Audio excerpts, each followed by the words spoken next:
Good morning, everyone, and thank you very much for joining me this morning. If we haven't met before, it's lovely to meet you, albeit virtually. So, I am Charlotte Fletcher, a sales engineer at Somerford Associates. And what I want to look at with you today is the Varonis DatAnswers module, and in particular, how it can support you in the world of GDPR as well as other regulatory frameworks. So, in particular, what we'll be talking about and looking at and thinking about is your data subject access requests and also the right to be forgotten. Before we get started, just to let you know, the session will be recorded and the slides will be available after the session. So what we'll be looking at today is who Somerford Associates are, for those of you who aren't familiar with us. And then I'll give you a brief overview of the Varonis Data Security Platform, as well as why it's important to be on top of this topic. So GDPR, right to be forgotten, data subject access requests, and so on. Before then going into more detail about how Varonis provides an easy solution to a usually very time-consuming and quite often messy process. So I'll also show you through the environment itself and what it looks like for users of this particular interface. And then finally, I will talk to you about the data risk assessment, and we can leave some time for questions and answers at the end. So why Somerford? So Somerford Associates are a platinum partner with Varonis. We are the go-to partner for expertise across some of the UK's largest companies, government agencies and government departments. And our customer-focused consultants not only understand business challenges, but also information management challenges that organizations are facing today.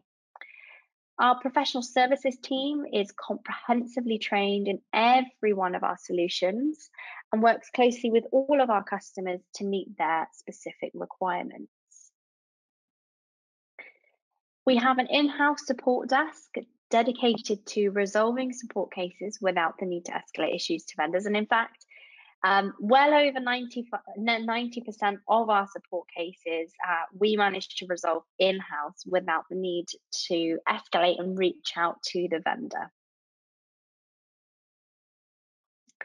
So Varonis is one of our partners that we can work in conjunction with to offer a totally free data risk assessment. So I will be going over this in a lot more detail towards the end. So this is the good bit, the fun bit to look forward to.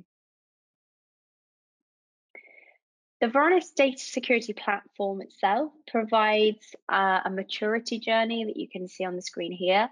And what it's doing is looking to detect threats, prevent them, and then sustain a strong security posture moving forward. And how does it do that? Well, firstly, it'll look at all of the data stored in your enterprise data stores, as well as cloud stores, applications, and services. So looking at these on the left-hand side, they are most likely what you're familiar with and using on a daily basis.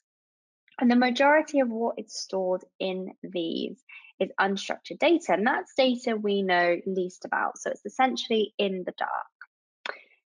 Some of you may be aware of Varonis's new acquisition of Polarize, but for those of you who don't, this has meant that Varonis is now able to cover additional cloud applications, services, and infrastructure. And this platform allows us to map and analyze the relationship between users and application accounts inside and outside of the organization, and the relationship those accounts have to data and other resources across siloed cloud technologies that in a normal world, in a real world, without the use of this part of Varonis DatAdvantage Cloud, would be totally independent of one another. And it's also going to be monitoring behavior and alerts when something goes wrong, when something's abnormal, when it's a cause for concern, and it allows you to drill down into this.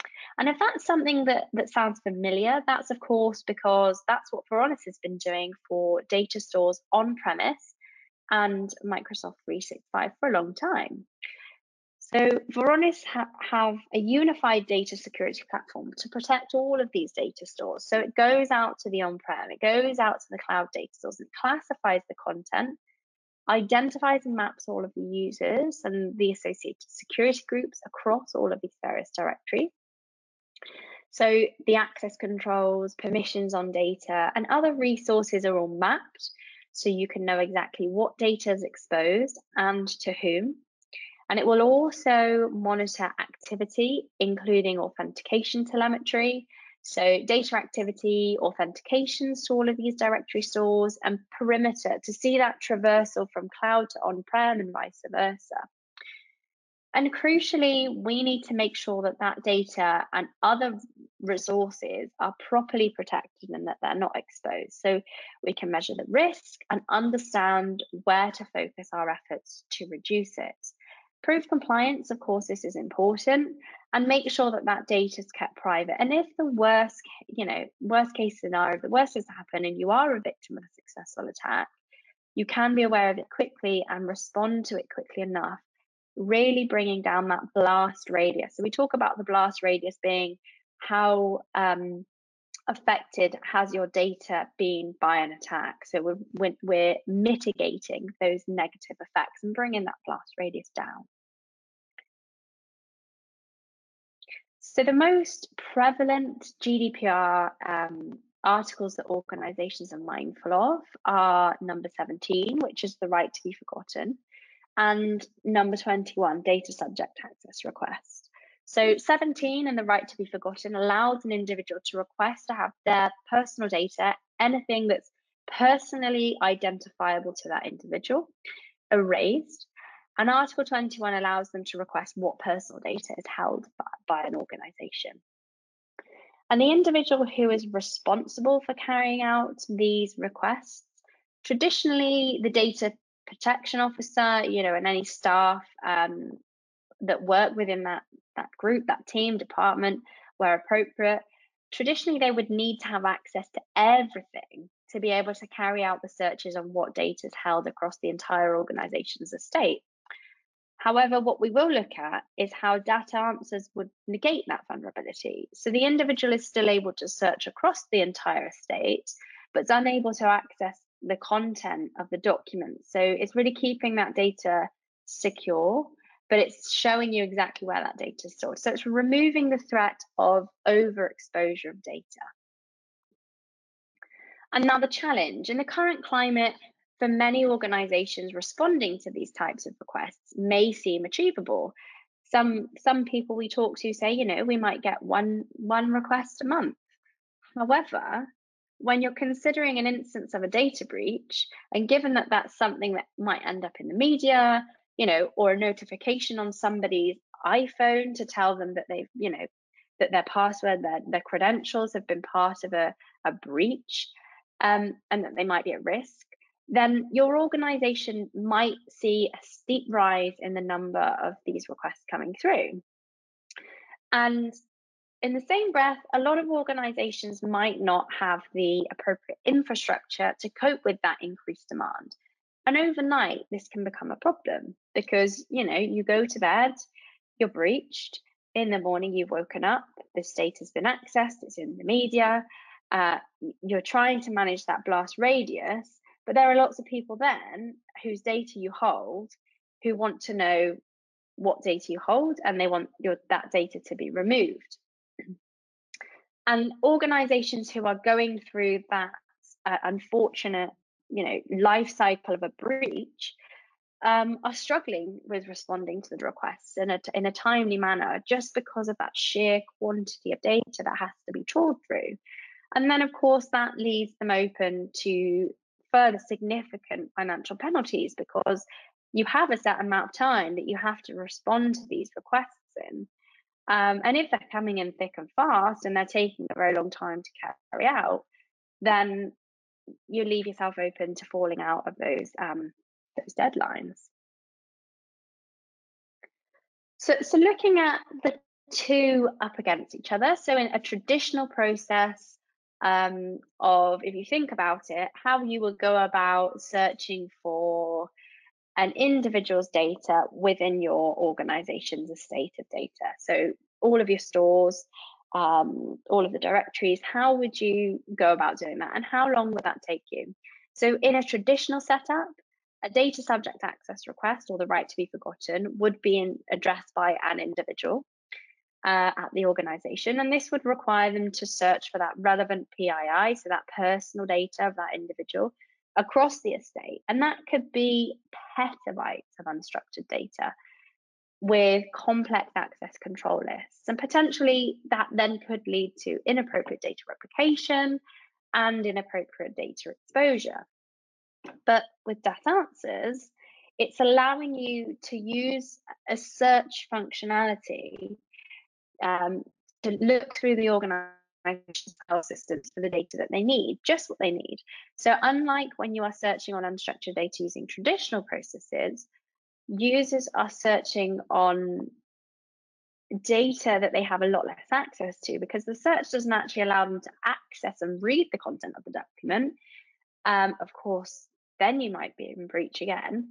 But what it does is it's pulling out where the specific results are and ensuring only the right users have access to the full data. Okay, going to the second point, in a traditional process, you have to individually go through any document that an individual could potentially be named in and see if they are. So that's going to take a lot of time. Not only do you need to search in the file structure, you then need to enter into the file, the document, whatever it may be, and search in that. Whereas DatAnswers leverages the power and security of the Varonis classification engine to index a company's data and provide the relevant search results. And filters are available, which we'll have a look at in a moment when we look at the environment. And so you can select, an index scope in a dynamic way and can really refine those results and therefore reduce the database overhead. Looking at the third point, so traditional processes would require you to manually create a report or a spreadsheet or however your business wants you to present it back to you, and then insert that detailed information about what data is held and where. And of course, then you're replicating PII. So that PII is then saved in that new report, in that spreadsheet. And it's taking a lot of time. Whereas DatAnswers allows you to automatically generate this and allows you to then export those results as a CSV file. Again, I'll show you how we do that on the demonstration shortly. And of course, the obvious difference between the two, having gone through some of the specific reasons, is that DatAnswers can provide a huge time saving. And what I'll show you is how quickly information can be gathered using DatAnswers. And what I want you to think about as we're going through the demonstration is, traditionally, how would you carry out these types of tasks in the absence of DatAnswers? So where would you start? How long would it take? Who would be responsible? What kind of access would they need to the data in order to successfully carry out these requests?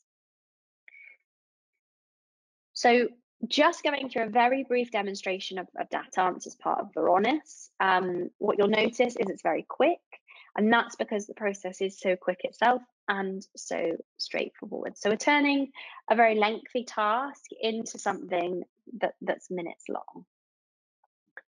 So let me change the screen here. So this is the DatAnswers user interface. So there's a search functionality. It's nice to think of it in a way as the Google for your data. So you can find whatever data is stored in here. So in this instance, we've searched on an individual. The files that this individual is named in have come up. So we've got a couple of files here, a spreadsheet and a text file. And we've been able to select these either individually or select both of them. And as I said, you're able to export that to a CSV. Now, that CSV option doesn't show the data and everything that's in that file. All it's going to show you is, the name of the file, the location of the file, what data is stored on that particular individual. So a really useful way to just export that. But there's also the option, so that would be in the case of an individual contacting your organization to ask for what data is held on them, what PII, personally identifiable information, is held on them.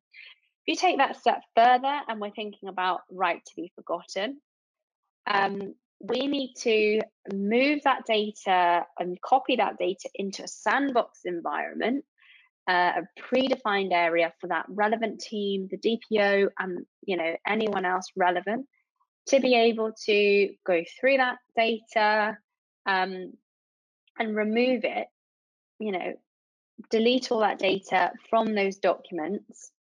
And then once that's been done, that data, obviously, because it's in this predefined sandbox area, it's technically duplicated, but you can then delete it because it's in the sandbox area and you haven't got that duplication of data there. So if we remove this individual, so what you can see here is various fields. So you can search on all kinds of fields, and telephone number, email address, any unique ID, so anything that, maybe an employee number, maybe an employee has left, they're slightly disgruntled, or that, as I say, this organization's been passed for breach. So they want to have their data removed. And obviously, organizations do keep data for a certain amount of time, predefined amount of time, depending on, internal processes and policies. So this is really allowing you to search on the data in specific fields. But of course, you can just do a generic search and type for a particular individual. So let's have a look at somebody else. So we've got more documents that have come up in this instance.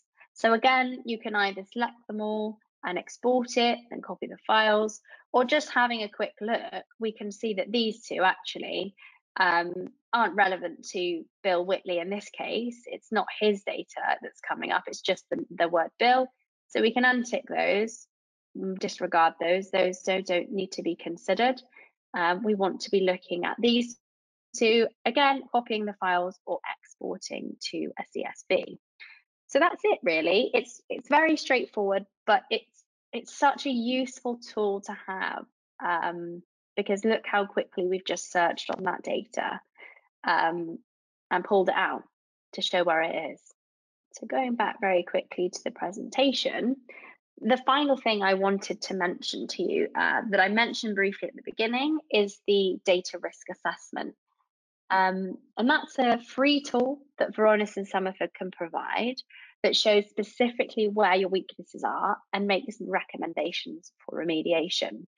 And the report itself will be able to highlight things such as where you have excessive open access, in particular where those files and folders that are globally open contain sensitive information, as well as things like Active Directory vulnerabilities, such as accounts with passwords that don't expire. And then all of this is coupled with statistics, so you can gauge the severity of the risk within your environment. Now, depending upon where you feel you are most at risk or what your priority remediations are, depends on the type of risk assessment you can choose to have. And you can see there that they range from, ransomware preparedness assessment. Ransomware is something that's talked about on a daily basis.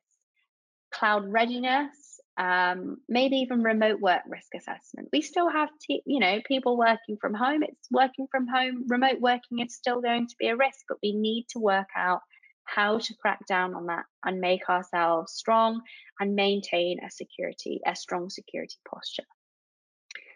So as well as having access to the data security platform when we're delivering the assessment itself, You've also got access to the incident response team, which is made up of security experts who can work with you to recognize an attack and look to remediate it. So I've been on calls in the past where we've been reviewing a customer's environment and looking through their alerts and their dashboards, and we've said, right, absolutely, we need to get the incident response team on this ASAP, and we need them to go through these alerts and work out what's going on here, because this looks extremely worrying. And we've got them on straight away. We've looked through it, and luckily, in those particular instances, it wasn't anything to be worried about. But just to know that the incident response team is there really gives you peace of mind. So it's about that containment of the attack or even the eradication of it, and being able to support you in making suggestions to work against it, as well as moving forward. That's really a strong point, a strong asset, a strong support network for you. And it's worth noting that as well as carrying out the data risk assessment, layering this with a purple team exercise is going to really show where those gaps lie. So purple teaming, for those of you who have never heard of it, is the focused penetration testing of red teaming with training and education from the blue team.